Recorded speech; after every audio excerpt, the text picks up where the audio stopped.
ఒక వస్తువులాగానే. ఎందుకంటే ఒక వస్తువులాగా, ఒక జడపాతంలాగా, ఒక యాంత్రిక జీవితాంతం జీవించి ఆ జీవితాన్ని ముగించమని రావట్లేదు మానవ జన్మ. అందుకోసం రావట్లేదు మానవ జన్మ.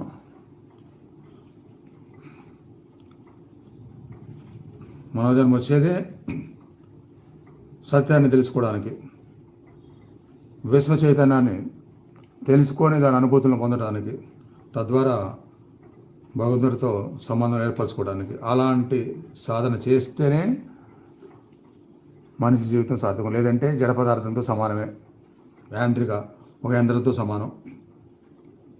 ఇక